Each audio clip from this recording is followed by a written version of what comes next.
로마서 9장 1절부터 3절까지 말씀 같이 읽습니다.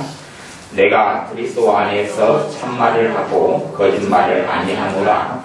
내게 큰 근심이 있는 것과 마음에 그치지 않는 고통이 있는 것을 내 양심이 성령 안에서 나로 더불어 증거하노니 나의 형제 곧 본육의 친척을 위하여 내 자신이 저주를 받아 그리스도에게서 끊어질지라도 원하는 바로다. 아멘. 항상 하나님의 말씀 설교를 들을 때에 여러분이 주의하셔야 될 것은 뭐냐 하면 말씀을 들으면서 여러분이 정죄받지 않아야 한다는 것입니다. 하나님 말씀을 들으면서 여러분은 정죄받지 않아야 합니다. 말씀을 통해서 마음에 찔림이 되고 마음에 고통이 되고 여러분의 죄가 발견될 수는 있으나 반드시 여러분을 위하여서 정죄받으신 주님께 나아가셔야 됩니다. 죄가 발견되어지면 여러분은 결코 여러분의 죄짐을 짊어질 수가 없습니다. 여러분의 죄를 스스로 해결할 수가 없습니다. 그렇기 때문에 반드시 말씀을 듣는 가운데 여러분은 십자가 속에 들어가셔야 됩니다. 내가 왜 이렇게 살았을까? 왜 이렇게 부족할까?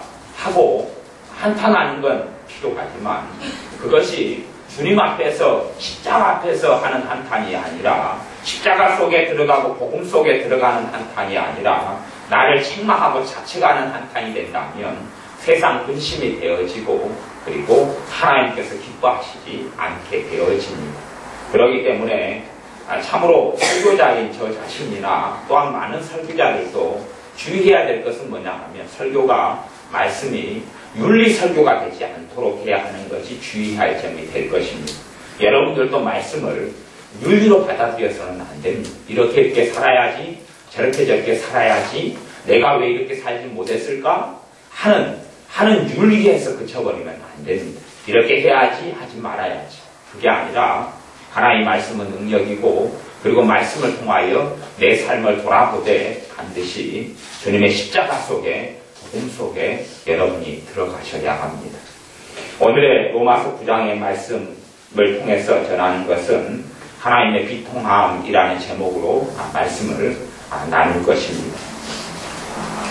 로마서 9장 1절부터 3절까지는 사도 바울의 심정이 나와 있습니다. 근데 특별히 어떤 심정이냐 하면 사도 바울은 하나님께서 이방인의 사도로 불러주셔서 이방인들에게 자기의 민족이 유태인이 아니라 헬라인이나 로마인이나 이방인들에게 복음을 전하는 인생을 살았습니다. 하지만 이 사도 바울의 심정 속에서는 끊임없이 자기의 동포 유대 민족을 위한 사랑이 넘쳐났습니다. 어떻게 하면 내 민족, 내 동포 유대 민족에게 복음을 전하고 그들이 하나님께 돌아올 것인가 하는 아픔이 있었습니다. 단지 그 아픔이 그냥 내 민족이 걱정된다. 어떻게 하면 내 민족이 예수를 좀 믿을까 하는 정도가 아니고 어떤 면에서는 자기의 민족과 동포 때문에 불면증이 걸릴 정도로 잠을 못 이룰 정도로 아픔이 있었습니다.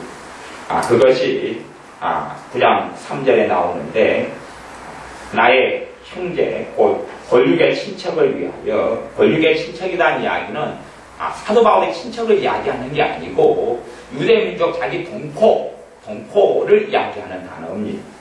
위하여 내 자신이 저주를 받아 그리스도에게서 끊어질지라도 원하는 바로다. 무슨 말씀이냐 하면 내 형제 내 동포가 구원을 받는다고 한다면 예수님을 믿게 되고 예수님의 십자가 속에 들어오게 된다고 한다면 내가 저주를 받아도 좋다 하는 이야기입니다. 그를 통해서 사도 바울 안에는 큰 근심이 있다.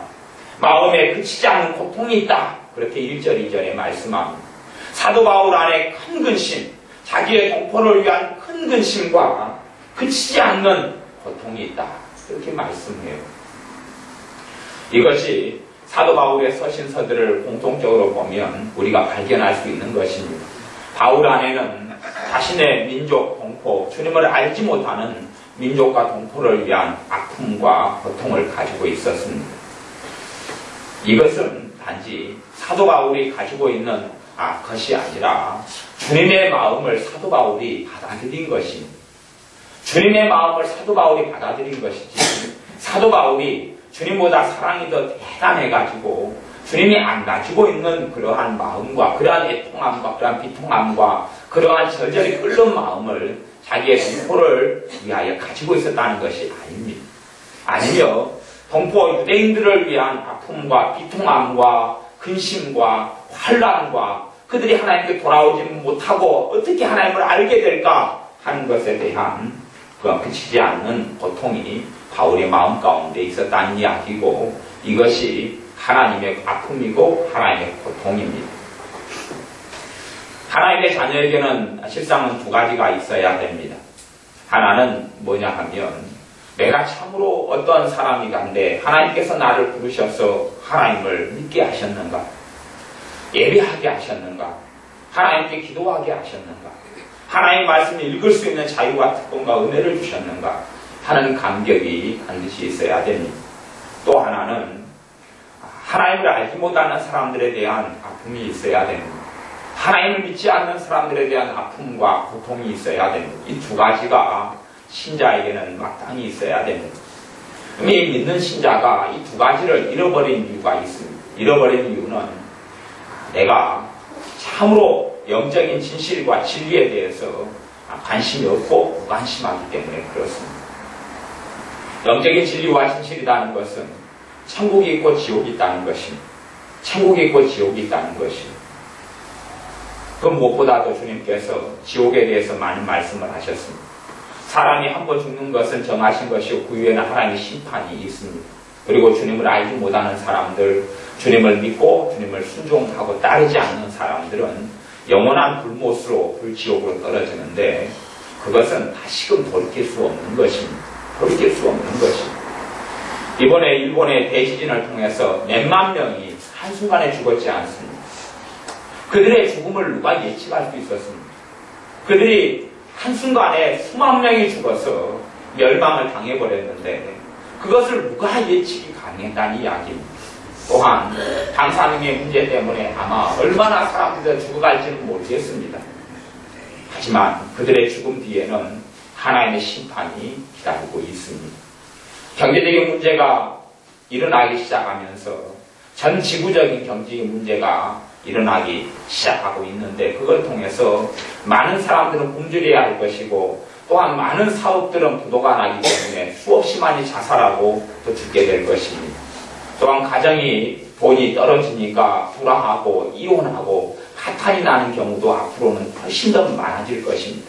거꾸로 어떤 가정은 경제적으로 어려워지면서 부부가 오히려 하나 되는 가정도 있겠지요.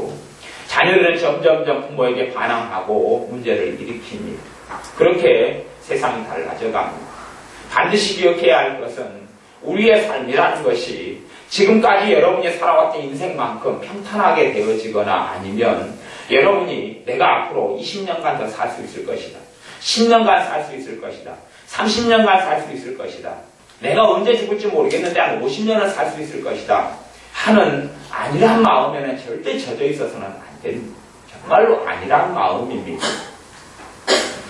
여러분이 여러분의 가족과 형제나 친척이 주님께 나오지 않으면 영원한 심판을 받게 된다는 절박한 마음을 반드시 갖고 있으셔야 합니다. 그런데 그 절박한 마음이 없는 것은 내가 하나님께서 나를 위해서 치르신 대가가 얼마나 큰지, 나를 하나님을 믿게 하시는 그 은혜와 감격이 얼마나 큰지, 하나님의 은혜가 얼마나 큰지를 내가 망각하게 되어지면 내 영적인 세계에 있어서 눈이 닫히게 됩니다. 우리의 눈이 온통 잘 먹고 잘 사는 복지에만 마음을 쏟고 있으면 영적인 은혜에 대해서, 영적인 것은 쳐다보는 그런 눈은 잃어버리고 소경이 되고 맙니다. 영적인 소경, 앞을 보지 못하는 소경이 되고 맙니다. 하나님을 믿는 이유도 내 죄에 대해서 내 죄 문제 해결하고 하나님의 진노의 심판을 피하기 위하여 예수님을 믿고 메시아 되신 주님이 필요하다는 것을 알지를 못합니다. 많은 신자들은 자신의 죄의 고통을 알지 못합니다.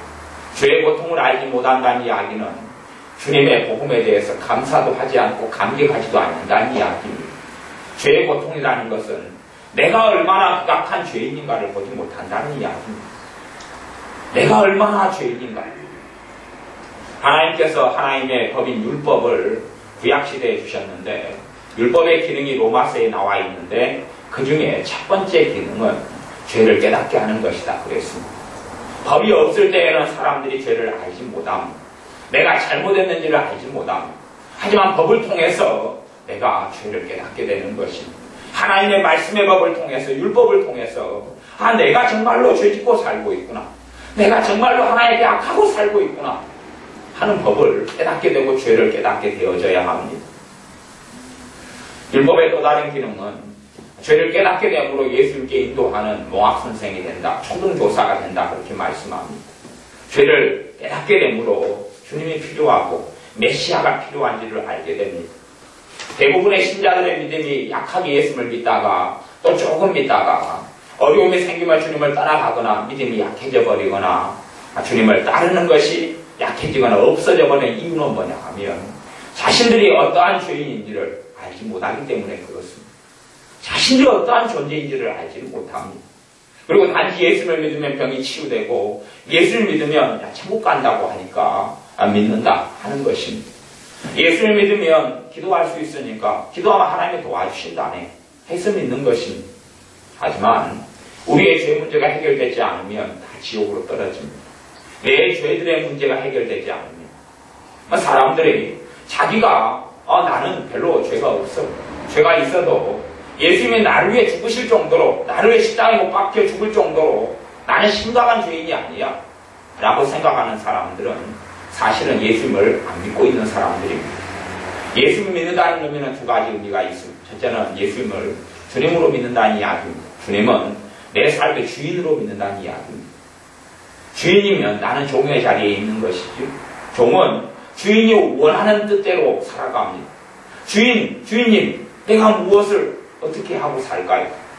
주인께서 원하시는 삶이 무엇입니까? 하는 예수님을 주인으로 믿는다는 것, 주님으로 믿는다는 것. 여러분이 주님, 주여 하고 기도하는 뜻이 그 뜻입니다. 두 번째는 예수님을 그리스도로 믿습니다. 메시아로 믿습니다. 하나님께서 나를 위해서 내 죄의 짐을 짊어지게 하시고 나를 구원하시는 구원자로 믿는다는 이야기입니다. 무엇에 대한 구원자입니까? 죄로부터 구원자입니다. 하나님의 죄의 저주와 죄의 심판과 죄의 진노로부터 있는 구원자입니다. 예수님을 구원자로 믿습니다. 죄로부터 구원해주는 구원자로 믿습니다. 그런데 대부분의 신자들은 죄를 알지 못하고 자신이 어떠한 죄인지를 알지 못하기 때문에 자신이 예수를 믿는다고 말하지만 예수님을 메시아로 안 믿는 것입니다. 교회 속에서 무수히 많은 사람들이 이제는 자신들이 죄인인 걸 알지 못합니다. 죄인인 것을 영원히 진통하고 느끼고 알아야 됩니다. 그냥 마음으로 아니면 지식적으로 생각으로 동의해서 내가 죄 좀 지었지, 내가 좀 못됐지 하는 세상 사람들이 이야기하는 그런 것 말고 내 영혼이 내가 죄인됨을 느끼고 알아야 됩니다. 그것을 알지 못하는 사람은 사실은 메시아를 필요로 여기지 않습니다. 주님을 내 죄의 문제를 해결하시는 주님을 필요로 하지 않습니다. 그리고 그 사람들은 매일 주님께 회개로 나오질 않습니다. 요한일서 1장 9절의 말씀에 의하면 너희가 죄 없다면 하나님을 속이고 하나님을 거짓말하는 자로 만드는 것이니 너희가 너희 죄를 자백하고 하나님께 나아와라. 그러면 하나님께서는 미쁘시고 의로우사 너희 죄를 사하신 너희를 모든 불의에서 깨끗게 하신다 하는 매일의 회개의 부분을 이야기합니다. 매일의 삶 속에 우리는 죄의 진천구더기 속에 빠지고 들고 그리고 매일의 씻음과 회개가 필요합니다. 그런데 죄를 알지 못하고 깨닫지 못하는 사람들은 사실은 회개 기도도 하지 않고 죄인이도 알지 못합니다. 자신의 죄를 찾으려고 해도 하루 내내 죄진 게 별로 없어요. 완벽하지 못하지만 특별히 큰 죄가 없어요. 그렇게 느끼는 사람들. 그런 사람들에게는 성령님의 역사가 없기 때문에 그렇습니다. 성령님께서 역사하시지 않기 때문에 그렇습니다.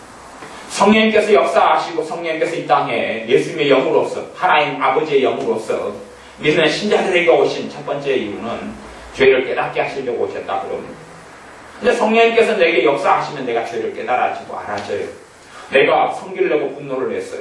그러면 돌아서서 성령님께서 마음을 찌르게 한단 말입니다. 너 지금 이렇게 했잖아. 내가 근심하고 염려해. 세상 근심을 해요. 성령님께서 나를 찔러요. 너가 지금 너를 의지하느냐? 세상을 의지하느냐? 돈을 의지하느냐? 아니면 주님을 의지하느냐? 그리고 내 마음을 찔러요. 근데 그런 것이 없는 사람들은 사실은 주님의 사람이 아니기 쉽습니다. 아니면 내가 더 이상 성령님께서 역사하지 않는 사람, 주님께서 역사하지 않는 사람이 되어져 버렸다는 이야기입니다. 주님과 나와 관계가 점점 멀어지고 없어진 사람이 됐다는 이야기입니다. 단지 이론적으로 나 예수님 믿고 예배드리고 교회당 예배당에 가니까 나는 천국 간다. 절대 그렇게 생각하시면 안 됩니다. 내게 지금 성령님의 역사가 있는가를 확인하셔야 됩니다. 내게 성령님의 역사가 있는가를 확인하셔야 됩니다. 성령의 역사가 내게 없다면 나는 하나님도 굉장히 먼 사람입니다. 굉장히 위험한 사람입니다. 여러분이 아웅다웅하고 저나 여러분이나 먹고 살기 위해서 애를 쓰고 힘을 씁니다. 아웅다웅하고 살아가지만 이런 나날들이 금방 지나가 버립니다. 앞으로 살아왔던 대로 살아간다 손 치더라도 앞으로 여러분들의 살아왔던 인생처럼 평안하게 앞날이 되어진다고 가정하더라도 여러분이 지금 현재 수고하고 있었던 것들이 10년 지난 다음에 5년 지난 다음에는 별것이 아니게 됩니다. 여러분이 마음을 쏟고 집착하고 애를 쓰고 에너지를 쏟았던 것이 정말로 별것이 아닌 것이 됩니다. 내가 움켜쥐고 붙잡으려고 했던 것이 사실은 값어치가 없는 것으로 판명나고 맙니다. 집에 아파트나 집을 좋게 비싼 돈 주고 인테리어를 했어요. 벽지를 좋게 발랐어요. 그리고 좋은 싱크대를 드렸어요. 좋은 냉장고를 드렸어요. 10년이 지났습니다. 10년이 지났으면 다 낡아지고 없잖아요. 이제는 다 낡아져서 볼 때마다 10년 전에 너무 감사하고 기쁘고 새로 해서 야 이쁘다 아름답다 그랬지만 10년 후에는 야 지저분하다. 어떻게 저거 바꿀 수 좀 없을까? 아마 그러지 않을 겁니다. 우리의 인생의 삶 속에 있는 것도 다 그렇게 지나가고 맙니다. 내가 하나님 앞에서 살아가는 삶이 제일 중요합니다. 하나님 앞에 살아가는 삶이 내게 있어야 합니다. 주님 앞에 살아가는 삶이 있어야 합니다. 그러려면 내게 성령 하나님의 역사가 회복돼야 됩니다. 성령님의 뜨거운 역사가 회복돼야 됩니다. 하나님과 가까워지면 나는 죄를 느끼고 죄를 알게 됩니다. 성령님께서 죄를 알게 해줍니다. 내 내일의 삶 속에 죄가 무엇인지를 느끼게 해줍니다. 그런 사람이 살아있는 신앙을 가진 사람입니다. 살아있는 하나님과의 관계, 살아있는 주님과의 관계를 가진 사람입니다. 그러나 하루가 돼도 죄가 무엇인지 느껴지지 않습니다. 막연하게 죄인이라는 이야기는 들었습니다만은 내 죄가 알아지지 않습니다. 이틀이 되고 3일이 됐는데 그동안에 나의 어떤 죄가 느껴지지 않습니다. 대신 세상 근심은 많아지죠. 언제나 내가 이 돈 문제에서 벗어날 수 있을까? 언제나 내가 이 건강의 문제에서 내가 벗어날 수 있을까? 언제나 내가 자식의 걱정에서 염려에서 벗어날 수 있을까? 내가 언제나 내 삶 속의 고통에서 벗어날 수 있을까 하는 세상 근심과 염려와 한숨은 많아지지만 내 삶 속의 죄, 이러한 죄들이 내게 참으로 많구나 하는 것에서 벗어나지 못한다는 이야기입니다. 물론 죄를 깨닫게 하는 근원도 두 곳이 있습니다. 한 곳의 죄를 깨닫게 하는 근원은 마귀입니다. 마귀가 죄를 깨닫게 합니다. 마귀도 죄를 깨닫게 합니다. 하지만 마귀가 깨닫게 하는 죄는 정죄감으로 갑니다. 정죄감. 네가 그거밖에 안 되잖아. 너는 이렇게 못됐어. 너는 이렇게 악해. 너는 쓸모없어. 하는 정죄감을 마귀가 줍니다. 그래서 죄를 깨닫게 하는 것이라 해서 다 하나님께로 오는 것은 아닙니다. 마귀는 모조품을 사용하기를 좋아해서 하나님처럼 행하기를 좋아하기 때문에 그렇습니다. 그것은 열매가 좋지 않습니다. 마귀가 죄를 깨닫게 하는 것은 자신만 보게 합니다. 자신을 위해 십자가에 달리신 우리 주님께 나아가게 하지 않습니다. 주님의 십자가에 나아가게 하지 않고 한탄하게 만듭니다. 내 현재의 현실을 보고 왜 이럴까? 왜 나는 이거밖에 안 될까? 한탄하게 만듭니다. 그러나 성령님께서 죄를 깨닫게 하시는 사람은 십자가에 가게 합니다. 성령님께서 죄를 깨닫게 하는 사람은 주님에게 나오게 만듭니다. 죄의 문제를 느끼고 알고 주님이 나의 죄 문제를 해결해 줍니다. 주님 나의 죄를 씻어주소서. 나를 용서해 주소서. 나를 새롭게 해주소서. 그리고 주님께 나오고 주님으로부터 쉼을 얻습니다. 주님으로부터 용서를 받습니다. 주님의 사랑을 받습니다. 죄를 사람들이 깨닫게 되어지지만 많은 경우는 마귀가 하는 참소에 불과하는 경우가 너무나 많습니다. 마귀의 참소를 받아들이면서 그게 하나님께로 왔다고 생각하는 죄에 대한 잘못된 깨달음, 잘못된 자각이 있습니다. 예를 들어 여러분이 어떤 죄를 자주 짓고 삽니다. 예를 들어 근심을 하는데 근심을 자주 하고 삽니다. 근심이 여러분 안에 끊어지기를 바라고 근심이 잘못이지 않습니다. 하지만 매일매일 근심을 하는 여러분을 봅니다. 그러고 있는데 어느 때에 근심, 너가 아직도 근심하고 있느냐? 근심이 죄다. 근심이 문제야. 하는 자책감과 정죄감이 어느 때 생긴다면, 내가 알고 있는 어떤 거에 대해 생긴다면 그것은 거의 대부분이 주님께로부터 오는 것이 아닙니다. 왜냐하면 내가 알고 있어도 해결하지 못하고 있는 것, 알고 있어도 해결할 수 없는 것에 대하여서 정죄감이 찾아온다면 하나님으로부터 오는 것이 아니라 마귀로부터 오는 것이기 때문에 그렇습니다. 하지만 내가 어떤 죄로 인해 고통하고 있는데 그것을 깨닫게 되면서 그 열매가 주님을 더 사랑하게 되어지고 주님의 은혜에 감사하게 되어지고 감격하게 되어진다면 하나님께로부터 오는 죄에 대한 깨달음과 하나님의 음성이 되어집니다.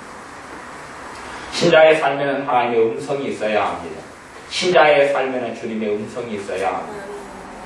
그것이 오후의 말씀을 더 자세하게 전하게 될 것입니다만은 또 우리가 목자의 심정이라는 찬양을 불렀는데 두 가지, 하나님의 자녀는 두 가지가 있습니다. 첫째는 목자를 알아보고 주님을 알아보고 두 번째는 주님의 음성을 들을 수 있다 하는 것입니다.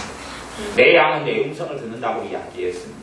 그것이 극명하게 하나님의 자녀와 자녀가 아닌 사람들을 구분하게 되는 것입니다. 정말로 양이라면 목자의 음성을 듣게 됩니다. 여러분의 삶 속에 주님의 음성을 반드시 들을 수 있어야 합니다. 주님의 음성은 첫째, 기도하는 중에 감동을 통해 받습니다. 두 번째, 예배하는 중에 찬양하는 중에 감동을 통해 받습니다. 말씀을 듣는 중에 감동을 통해 받습니다. 주님의 음성의 대부분은 감동을 통해서 옵니다. 하지만 100% 정확한 건 아니지만 여러분의 영혼은 알게 됩니다. 여러분의 영혼은, 여러분의 신념과 마음은 성령의 역사를 통해 이것이 주님께로부터 왔다 하는 것을 대부분 알게 됩니다. 두 번째는 감동을 넘어서서 세미한 음성으로 듣게 되는 경우들이 많이 있습니다. 주님과 관계가 더 깊어지면 주님께서는 더 많은 채널들을 통해서 말씀을 하십니다. 예전에 제 어린 시절에 보면 TV 채널이 3개밖에 없었습니다.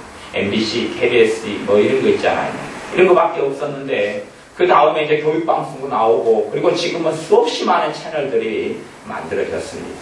그런 것처럼 주님께서 가까이 나오게 되어지면 주님께서 더 많은 채널로 말씀하십니다.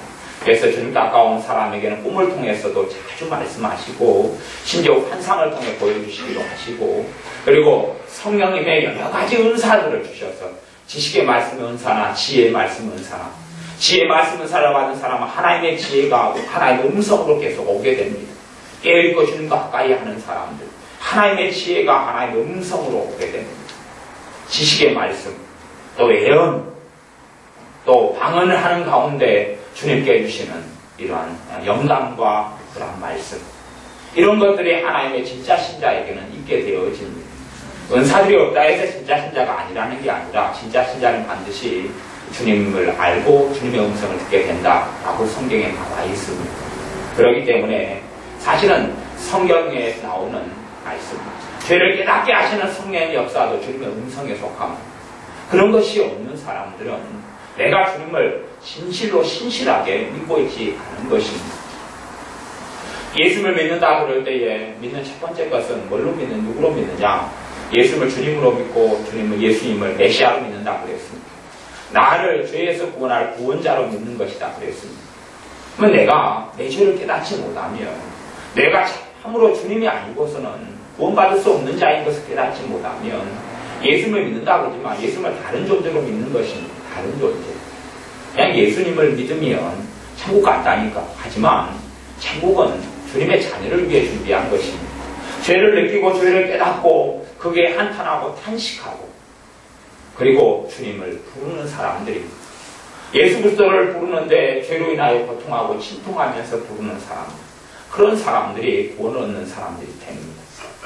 여러분의 삶 속에 반드시 죄로 인한 애통함과 침통함은 꼭 있으셔야 합니다. 그것이 영적인 진실을, 영적인 진리를 아는 것이 됩니다. 지옥이 반드시 있어서 사람들이 어느 때가 지나버리면 영영이 헤어나올 수 없는 지옥으로 들어가게 됩니다. 여러분의 가족들, 친척들, 형제들, 이웃들, 부모, 자녀들 영원한 지옥으로 빠져들게 됩니다. 여러분의 가족과 형제들이 앞으로 한 50년 더 살 거니까 시간이 있다, 기회가 있다고는 절대 그렇게 생각하거나 착각하거나 믿지는 마십시오. 사람이 인생에 가는 길을 아무도 알지 못합니다. 언제 이 땅을 떠나게 될지 아무도 알지 못합니다. 결코 알지도 못합니다. 그래서 사람들이 자기 형제나 가족이나 친척이나 이웃이나 하는 사람들이 주님을 알지 못하는 것에 대해서 아파하지 않고 고통해하지 않고 번뇌하지 않는 이유는 뭐냐 하면 그 사람이 진실로 천국과 지옥을 가볍게 여기고 별로 믿지 않기 때문에 그렇습니다. 지옥을 별로 믿지 않기 때문에 그렇습니다. 그냥 인정하고 동의는 하지만 그 지옥이 심각한 현실인 것을 알지 못하기 때문에 그럽니다. 심각한 현실이라는 것은 여러분이 이 땅을 살면서 지옥 같은 세월을 어느 때 보내신 적이 많이 있으실 겁니다. 하루 저녁이 어떻게 지나갈까? 이틀 저녁이 어떻게 지나갈까? 일주일이 어떻게 지나갈까 하는 심통에서 심지어는 1년, 2년, 3년간을 괴롭고 죽을 것 같고 미칠 것 같고 아침에 일어났으면 내가 죽어 있는 나를 발견하고 싶을 정도로 이런 비극적인 삶을 살아온 것이 사람마다 다 있을 줄로 압니다. 그런데 지옥의 고통이라는 것은 그것이 비교하자면 그것이 천국이라는 이야기입니다. 지금 지옥에 있는 사람들이 원하는 것은 뭐냐 그러면 가장 비참한 인생을 살고 있는 사람들 중에 한 곳이 북한에 있는 수용소에 살고 있는 사람들입니다. 북한의 수용소에 수십만 명이 수용되어 있는데 그들은 하루하루 고문당하고 그리고 여자들은 끊임없이 성폭행당하고 그리고 인두로 지지고 불로 지지고 그리고 사람 취급을 받지 못하고 개돼지 취급을 받고 먹을 것도 돼지죽으로도 영명하지 못하고 살아갑니다. 그것이 수용소 생활인데 지옥에 있는 사람들이 원한다면 정말 간절히 원한다면 북한에 있는 수용소 생활이라도 할 수 있으면 난 천국이겠다 하는 것을 원한다는 것입니다. 그것을 아셔야 됩니다. 지옥은 현실이고 그리고 한번 하나님의 판결이 나면 아무도 벗어나지 못합니다. 한번 하나님의 판결이 내리면 아무도 벗어나지 못합니다. 그렇기 때문에 지옥의 실상과 실체를 아는 사람이라면 성경의 사복음서를 보면 우리 주님께서 지옥에 대해서 제일 많이 말씀하셨습니다. 지옥은 사람을 위해 마련된 곳이 아니고 마귀와 그의 사자들을 위해서 마련된 곳인데 마귀를 따르는 사람들이 가는 것입니다. 주님께서는 어떠한 사람도 지옥에 가기를 원치 않습니다. 지옥의 실체와 실상을 알고 있으면 내가 얼마나 거기에서 구원받고 주님을 알겠다는 것에 있어서 감사하고 감격하지 않을 수 없습니다. 나를 지옥에 보내지 않기 위해서 주님께서 십자가에서 벌거벗고 33살 되는 나이에 주님께서 십자가에 손발에 못 박혀서 죽으셨습니다. 나를 그 지옥에 보내지 않기 위해 주님께 죽으시고 주님이 음부에 내려가셨다라고 성경에 기록되어 있습니다. 주님께서 나를 위해서 나를 지옥에 보내지 않기 위해서 가장 심하게 상상할 수 없는 아픔과 고통을 당했습니다. 그것이 우리가 하나님께 얻은 은혜이고 사랑입니다. 그런데 그 지옥의 하나님의 심판과 진노의 무서움을 알지 못하는 사람들은 이 땅의 삶의 복지에만 관심이 있습니다. 좀 편하게 살고 잘 먹고 살고 건강하게 살고 돈 좀 움켜쥐고 살고 그리고 노후가 좀 준비가 되어지고 그런 것에만 관심이 있습니다. 그래서 기도도 온통 그런 내용들밖에는 없습니다. 주님 좀 더 편하게 살 수 없을까요? 주님 내 자식들 좀 더 돈도 없고 직장도 어렵다는데 좋은 직장 좀 얻게 해주시면 안 되나요? 주님 내 가족들 좀 화목하게 좀 살면 안 되나요? 주님 나가 불행한데 나 좀 행복하게 좀 해주시면 안 되나요? 주님 부부간의 관계가 안 좋은데 좀 남편이 내 마음에 들게 좀 살고 이렇게 해서 나를 걱정 좀 안 끼치면 좋지 않은가요? 하는 기도들만 가득합니다. 그런 기도들만 가득해요. 왜냐하면 영적인 세계에 있어서 알지 못하기 때문에 그럽니다. 영적으로 소경이 되어져서 알지 못하기 때문에 얼마나 하나님의 진노가 무서운 줄 알지 못하기 때문에 하나님의 사랑은 상상할 수 없이 크지만 또한 하나님은 거룩하신 하나님이고 공의의 하나님이셔서 하나님의 진노도 상상할 수 없이 크다는 것을 사람은 알지 못하기 때문에 그렇습니다. 노아 시대 때 하나님께서 범죄한 사람들을 노아의 가족 8명을 빼놓고는 다 멸망시키시고 다 죽이셨습니다. 그게 하나님의 진노입니다. 하나님의 진노와 하나님의 공의가 얼마나 무섭다는 것을 알지는 못합니다. 로마서 말씀에는 예수 믿게 된 이방인 신자들에게 그렇게 이야기합니다. 너희도 하나님께서 아끼지 않으실 수 있다. 너희들이 잘나서 하나님 너희를 구원하고 믿게 된 것이 아니다. 너희들이 절대 잘난 체 하지 말고 착각하지 말아라. 하나님의 은혜로 너희가 구원받게 된 것이다. 하나님의 자비와 사랑으로 구원받게 된 것이니 너희가 자긍하거나 스스로 높이거나 하지 말아라 하고 경고하기도 합니다. 우리가 영적인 실상을 안다면 사실은 세상에서 좀 더 마음이 멀어지게 됩니다. 좀 먹고 마시고 살고 놀고 지내는 것. 그렇게 해서 우리가 살 수밖에 없지만 그것에 내 온 몸과 온 마음을 다 쏟아서 살지 않는다는 이야기입니다. 영적인 실체를 아셔야 됩니다. 진실을 알기 때문에 이 하나님의 사람 사도 바울은 자기의 동포들, 주님을 알지 못하고 하나님의 심판에 빠지더란 동포들 때문에 가슴이 절절 끓고 아파했습니다. 극심한 아픔을 가지고 있었습니다. 그것만이 아니라 고린도 전서에 보면 고린도 교회 신자들이 죄를 짓고 타락하고 주님과 멀어져 가고 하나님의 진노 속에 놓이게 되니까 고린도 교인들 때문에 갖게 되는 큰 마음의 고통과 괴로움과 아픔과 환난을 가지고 있었다고 성경에 기록합니다. 이러한 마음, 영적인 세계를 알고 실체를 아는 사람들은 그렇게 되어집니다. 우리에게 이런 아픔과 이런 괴로움이 있어야 단지 그냥 내 형제, 내 가족, 내 이웃이 언제까지나 이렇게 살아있고 언제까지나 기회가 있고 언제까지나 시간이 있을 거라고 생각하지 말고 내 영혼을 위한 진통도 주님 앞에 해야 하지만 내 가족이, 내 형제가, 내 이웃이 주님을 알게 되도록 내 마음에 그들의 영혼 때문에 겪는 아픔이 있어야 합니다. 이것이 하나님의 비통함입니다. 하나님의 아픔이 그런 아픔입니다. 느헤미야를 금요일날 말씀을 나누었는데 느헤미야 1장 1절부터 3절에 보면 느헤미야가 자기의 고향 이스라엘 민족, 유대 민족이 겪고 있는 환난과 아픔을 들은 다음에 그들 때문에 슬피 울고 탄식하면서 밥을 굶게 됩니다. 자기의 동포가 당하는 환난과 아픔 때문에 슬퍼하고 탄식하며 울면서 시간을 보내고 식음을 전폐하고 시간을 보냅니다. 왜냐하면 느헤미야의 마음은 하나님의 마음을 가진 사람이었기 때문에 그렇습니다. 단지 자기 동족이 주님을 하나님을 제대로 섬기지 못하고 이웃 민족들에게 핍박을 당하고 노략질 당하고 살아가는 아픔, 하나님께 제대로 예배하지 못하고 하나님을 제대로 섬기지 못하는 아픔 때문에 탄식하고 울고 통곡한 겁니다. 느헤미야라는 사람은 제사장도 아니고 선지자도 아니었습니다. 그는 직장을 가진 공무원이었습니다. 왕 밑에 있는 왕의 관원에 불과했습니다.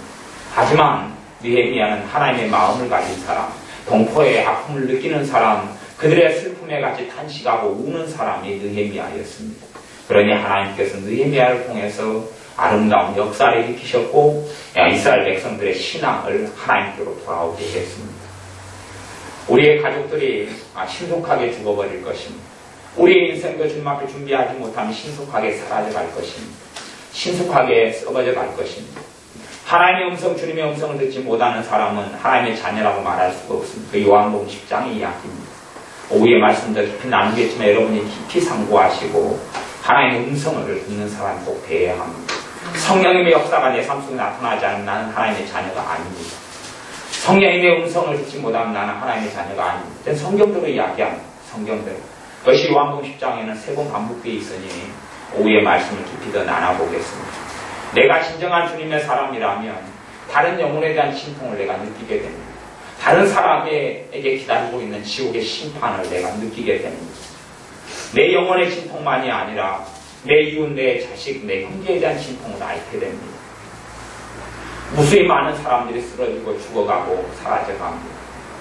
어떤 사람들이 지금 때를 놓치면 10년 동안 앞으로 살아있다 해도 그 사람이 10년 죽을 때 하나님께 돌아온다는 보장은 절대 없습니다. 그렇게 되지 않습니다. 정말로 어떤 걸 통하여서 내 가족과 이웃과 형제가 주님께 돌아오느냐, 사도 바울같이 이런 진통과 아픔을 겪어야지만이 그들에 대한 내 기도가 하나님께 응답이 됩니다. 내가 예수를 믿고 자식을 위해 기도하니까 자식이 다 하나님 믿게 될 것이다. 그건 다 거짓말입니다. 그런 일은 성경에 없습니다. 그런 일은 성경에 없고요. 오히려 거꾸로 다윗이 하나님을 섬겼지만 다윗의 자식들은 대부분 다 지옥 갔습니다. 사무엘 선지자가 하나님을 섬겼지만 사무엘의 자식들이 다 지옥 갔습니다. 엘리제스장이 하나님을 섬겼지만 엘리제스장만이 아니라 자식들도 다 지옥 갔습니다. 그걸 아셔야 됩니다. 사무엘이 하나님의 사람에서 자식들이 타락하고 주님을 떠난 것은 막을 수 없었습니다. 다윗이 하나님의 사람이었지만 자식들이 하나님을 떠난 것은 막을 수 없었습니다. 결코 막을 수 없었습니다. 내가 주님을 믿기 때문에 내 자식들이 하나님을 섬길 것이다. 그건 거짓말인 것이 이미 입증되었습니다. 그래서 지금의 교회는 부모는 예수를 믿어도 자식들은 안 믿는 세상이 되었습니다. 그리고 죽습니다. 어떤 사람 속에 점점 세상이 물들어가고 세상에 빠져들어가면 주님께 나오기는 훨씬 어렵다는 것을 우리는 알고 있습니다. 자기들이 일찍부터 죄에 물들어버리면 애들은 당당하고 세상을 떠나버립니다. 지금 우리나라에 가출 청소년만 해도 20만 명이다. 통계적으로 20만 명 더 있을 거라고 이야기도 있습니다. 20만 명의 가출 청소년들이 있습니다. 가출해서 아이들이 서로 혼숙하는 아이들은 성폭행 계속당하고 그렇게 살아도 혼숙하지 않는 아이들, 집이 없어가지고 가출을 해서 모여가지고 잠잘 곳이 없는 아이들은 훨씬 더 비참하다고 그럽니다. 그리고 가출한 아이들, 여자아이들을 데려다가 남자아이들은 계속하여 성매매 시키고 한다 그럽니다. 그렇게 살아가는 가출 청소년들이 20만 명입니다. 이 사회가 그렇게 되어버렸습니다. 가정의 불안화, 아니면 가정의 문제나 이것 때문에 여러 가지 일을 통해서 젊은 아이들이 주님을 떠납니다. 근데 20만 명을 떠나는 아이들, 20만 명이 가출해서 세상에 빠지고 비참한 속에 빠지는 아이들이, 부모들이 다 안 믿는 사람이겠습니까? 아닙니다. 믿는 사람이 굉장히 많습니다. 굉장히 믿는 사람이 자녀들이 많습니다. 그러나 그들은 주님께 돌아오지 않고 세상으로 빠지고 말로도 알 수 없는 아픔과 고통을 느낍니다. 내가 주님을 믿는다 할지라도 내 가족, 내 형제들이 자동적으로 주님께 절대 나오지 않습니다. 그리고 사람들이 대부분 주님을 믿지 못하고 영원한 멸망을 받고 지옥으로 떨어집니다. 그것을 아는 사람이 사도 바울이기 때문에 자신의 동포와 심지어는 하나님께로 점점 죄를 짓고 멀어져가는 고린도 교회 교인들 때문에 아파하고 잠 못 이루고 비통해하고 가슴을 칩니다. 그것은 하나님께서 그러시기 때문에 그렇습니다. 우리 주님께서 그렇게 하시기 때문에 사도 바울이 그렇게 하는 것입니다. 우리 주님의 마음이 주님을 따라가는 사람들에서 아파하고 탄식하고 고통스러워하기 때문에 주님을 알지 못해서 영원한 심판을 받는 사람들 때문에 주님의 마음이 절절히 끓기 때문에 주님의 마음을 가진 사람, 주님을 아는 사람, 사도 바울도 그렇게 했던 것입니다. 우리의 마음속에 정말로 내가 내 형제, 내 가족, 내 이웃, 친척을 위해서 기도하는 기도가 응답받으려면 첫째 우리가 그 기도 응답받는 것을 알 수 있는 비밀이 있습니다. 그것은 내가 그 사람이 주님 알지 못함 때문에 내 마음이 너무 찢어지게 아프고 너무 고통스럽고 그가 주님을 알지 못함 때문에 내가 정말로 잠 못 이루는 괴로움이 내게 있다면 내 기도는 응답될 것입니다. 하지만 그런 것 없이 그냥 구원 받았으면 좋겠습니다 정도면 내 기도는 하나님께는 아무런 값어치도 없고 무게도 없고 응답되지 않습니다. 진짜 하나님의 심판과 하나님의 진노를 아는 사람이라면 단순히 그렇게 기도하지 않습니다. 단순하게 그냥 그들의 아픔과 그들의 진통에 대해서 못 느끼는 게 아니고 느끼게 됩니다. 성령의 역사를 통하여 느끼게 됩니다. 이러한 하나님의 비통함과 하나님의 진통을 우리가 가지고 있어야 합니다. 물론 내가 주님께로부터 멀어진 경우에는 내 영혼을 위한 진통도 주님 앞에서 해야 됩니다. 단순하게 그냥 교회 나온다 하는 것으로 구원받았다고 절대 착각하지 마십시오. 주님의 음성을 듣는 사람, 주님의 음성을 듣고 주님을 알고 주님도 나도 너를 안다라고 인정하는 사람만 구원을 받습니다. 그렇기 때문에 현대 교회에서 이 뚜껑을 열어봐야지 도대체 얼마나 구원받고 천국에 갈 수 있을 것이냐 하는 것을 알 수 있을지 모르겠습니다.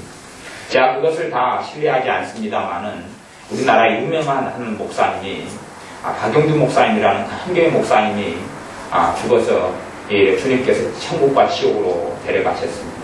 갔다가 다시 왔는데 그분이 본 장면이 그렇다고 그래요. 1000명이 죽는데 한 명만 천국 가더라. 1000명이 지옥을 갈 때 한 명이 천국 가더라. 그런 이야기입니다. 그게 사실이라면 어디까지 사실일지 몰라도 정말 끔찍한 이야기가 될 것입니다. 단지 내가 정말로 내 죄를 느끼고 내 죄에 대해서 신통하는 사람이 메시아 대신 예수님을 필요로 할 것이고 그 사람이 구원받습니다. 죄 문제는 내 의로는 절대 해결할 수 없고 또한 내가 나를 깨끗하게 할 수 없습니다. 그러니 우리가 내가 바르게 살기 때문에 구원받지는 절대 않고 내가 예수님 때문에 구원받습니다.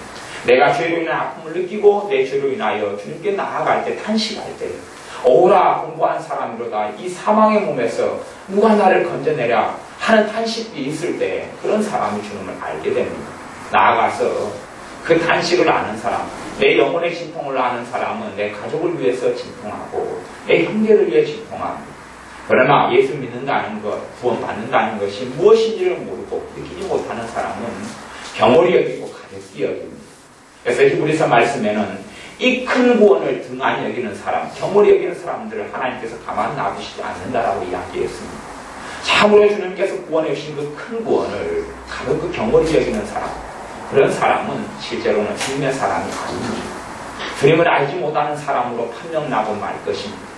그렇기 때문에 우리 안에 사도 바울처럼 큰 근심과 마음에 그치지 않는 고통, 세상의 근심이나 세상의 고통이 아니라 내 가족, 내 형제, 내 자녀, 내 부모, 내 이웃에 대한 고통과 진통을 가지고 그들의 영혼을 위해서 기도해야 할 것입니다. 단순하게 전도하자, 교회 데리고 오자는 것이 아니라 어떤 사람이 주님을 알지 못하면, 내 자식이 주님을 알지 못하면, 내 형제가 주님을 알지 못하면 그 영혼을 잘 살아야 되는데 왜 빚을 빚지고 있는 거 빚을 좀 갚아야 될까 그런 거 말고 병 들었는데 좀 치료돼야 되는데 건강해야 되는데 그건 아무것도 아닙니다. 아무것도 아닙니다. 좀 아파가지고 죽는다 해서 별것 아닙니다. 아프기는 많이 아프겠지요. 하지만 지옥의 심판에 비하면 아무것도 아닙니다. 그 영혼이 구원받지 못하고 하나님의 영원한 진노를 받는다는 것에 비하면 아무것도 아닙니다. 정말 아무것도 아닙니다. 지푸라기 같은 것입니다.